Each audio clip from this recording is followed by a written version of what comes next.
It is a lovely, lovely, lovely, wonderful evening today.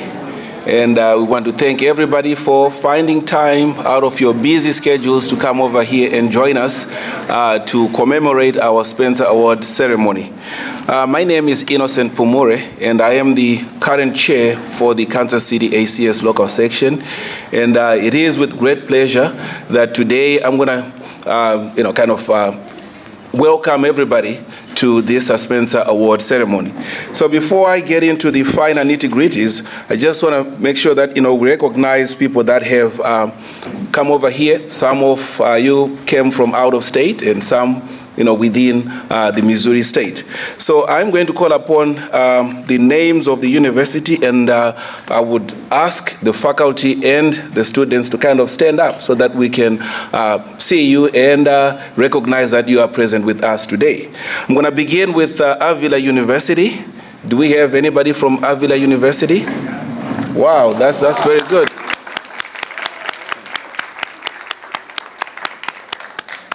And then, thank you very much. Kansas State University, that should be Manhattan, I guess. Thank you very much. Missouri Western University.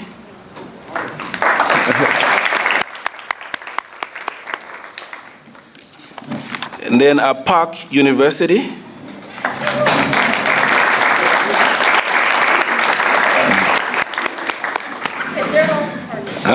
UMKC.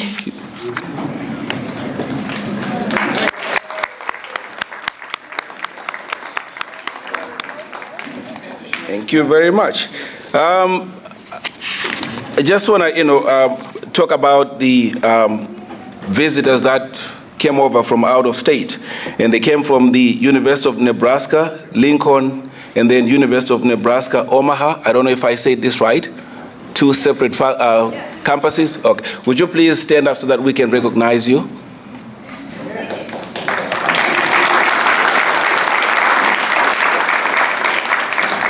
And of course, the Kansas State University Manhattan, I'm going to say it again the second time because they came from out of state.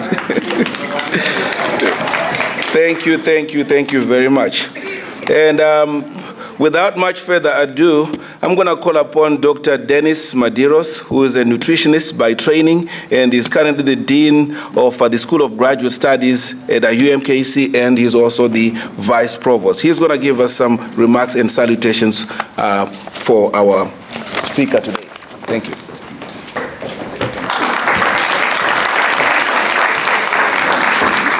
Good evening, everyone. Welcome to the University of Missouri, Kansas City. I'm glad we got an idea of where everybody's from. 5 years ago, I've been here since 2011. And where's Helmuth? Helmuth was just here a second ago. There he is over there. I tell you, he is really a proponent of the Spencer Award. And he's such a proponent is that he found out that I was leaving Kansas State University. Sorry, Kansas State Pole. I used to be there for 11 years and left in 2011. But he found out that I was leaving before, and he got me on my last day of work at Kansas State to come here and give a talk. The day before I started to work here. So I don't know how you find these speakers and so forth, or how you find these bodies, but they could use you in the Chicago political machine, I think. So as mentioned in the remarks, I am a nutrition by training. I have 2 degrees in biology, but I used to be at Kansas State University for about 11 years and Ohio State before that. But when you look at the Spencer Award recipients, I am proud to say there's a lot of nutritionists on that list. And they're very good nutritionists. And we have one here tonight that I consider a nutritionist. She may not, but certainly the area of nutraceuticals, which she's involved in, is very hot today in the funding world of nutrition. I want to pick on one of the award winners, though, of years ago that has relevance to this area. If you have a program here, you will know that back in 1958, a gentleman by the name of E.V. McCollum was one of the award winners of the Spencer Award. Now, why do I pick on him? Well, I consider him the father of nutrition. A lot of people do. Sometimes they think Lavoisier is, but I consider E.V. McCollum to be the father of nutrition. The reason why this is so important is he's a Kansas native. He's from Fort Scott. And when he was growing up in the late 1800s, he lived on a farm. This is a good story, okay? He lived on a farm, and his mother thought, I really need to get my boys closer to Lawrence, Kansas, where they can get a university of education. And so they left the farm back in the late 1800s. They moved to Lawrence, and Elmer McCollum and his brother were the lamplighters of Lawrence. You know what lamplighters were back then? They didn't have any electricity, so apparently they had these big rods with fire on them to light the streets. And Elmer McCollum had half of Lawrence, and his brother had the other half. Anyhow, he decided to major in chemistry, got a bachelor's and master's. And matter of fact, they named a dorm after him, which they just destroyed this summer. I don't know if you've picked up on that, McCollum Hall. Forgive them, for they know not what they do. This is what I say. Anyhow, he got his master's degree in chemistry, and he went on to Yale University, where he worked in a lab that had just discovered a nutrient that some of you may know, have heard of, vitamin A. And so he worked on vitamin A metabolism, where it was discovered. He graduated with his PhD, but he decided, at the time, it was very hard to find a faculty position in academia in chemistry. So he thought long and hard, and he noticed at the University of Wisconsin, which the University of Wisconsin in nutrition has been ground zero for the most important fundamental discoveries of nutrition ever. He went to, and McCollum was probably the leader there too. He went to the University of Wisconsin in the area known as agricultural chemistry. Now, he wasn't familiar with that area, and because Yale was not a land-grant school, God forbid that KU should be a land-grant school, because that's what Kansas State's mission is. So he went to University of Wisconsin, and his job was to determine the vitamin A requirements of large animals like cattle and pigs and that sort of thing. So he has this assignment given to him. Oh, by the way, I want to warn you that Dr. McCollum also had a temper, okay? Just to warn you, and he had a warped sense of humor. But anyhow, he said to himself, gosh, I got to do all these studies with these farm animals. They're huge. And in nutrition, we use purified diets.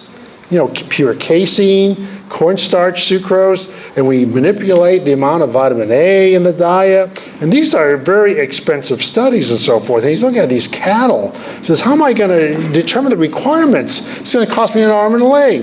Then he thought,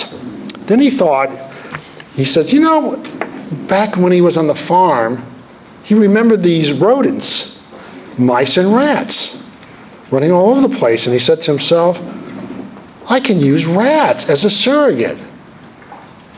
And E.V. McCollum introduced the rat as the laboratory animal of choice into biological sciences. It was a nutritionist, not a chemist, not a biologist, but a nutritionist that did this. So he introduced a rat. Now, while this was going on, though, guess what? The legislature comes into play. They hear about this guy who's being paid by the state of Wisconsin to study vitamin A in cattle. And they find out he's working with rats. They never made the connection between using the laboratory rat as a surrogate. And so they gave him a lot of problems for doing that. Well, as I mentioned before, he was really disenchanted over that experience. And Johns Hopkins University recruited him away. And if you look at your program, he's actually listed as Professor Emeritus of Johns Hopkins University rather than the University of Wisconsin. But the one thing I wanted to tell you, the last day he was there, you know what he did? He let all his rats go loose. So, and then he went on to Johns Hopkins and so forth. Anyhow, it gives me great pleasure tonight to introduce our speaker and award winner, Dr. Agnes Rimando. I went to her seminar yesterday, and as a nutritionist, I was taking notes for my upcoming 4th revision of Advanced Human Nutrition, which I'll feature an article on her. She doesn't owe me any money for that. She hails from the Philippines and completed her PhD degree at the University of Illinois at Chicago. And she has more than 30 years of experience on research as a UNESCO scholar in Korea, where she performed and completed her MS degree, on Busho Research Scholar in Hiroshima, Japan. And she's been working with the United States Department of Agriculture. By the way, the USDA has made some very fundamental contributions to our knowledge of nutrition, and they probably are the leaders in nutrition research in the United States as opposed to the National Institutes of Health. But she's a research chemist and lead scientist at the USDA Agriculture Research Service Natural Products Utilization Unit that's run out of Oxford, Mississippi. As you would expect, her research involves the isolation, chemical structure elucidation, qualitative and quantitative analysis, synthesis, and determination of biological activity of phytochemicals for nutraceutical and pesticidal use. Nutraceuticals are a hot topic in nutrition today. They have been for the last 10 years, and it shows no sign of stopping. In the past 12 years, her research has focused on a group of phenolic compounds, the stilbenes, especially the compound pterostilbene. Dr. Rimando is internationally known for her discovery of pterostilbene in blueberries and its many health benefits. Blueberries, by the way, are grown in the northeastern United States and also parts of Oregon. And I learned from her seminar yesterday there's a lot of different varieties that vary quite a bit in this phytochemical. As a result of her work, the blueberry sales have skyrocketed by 185% in the UK as an example, and this has been attributed a lot to her research.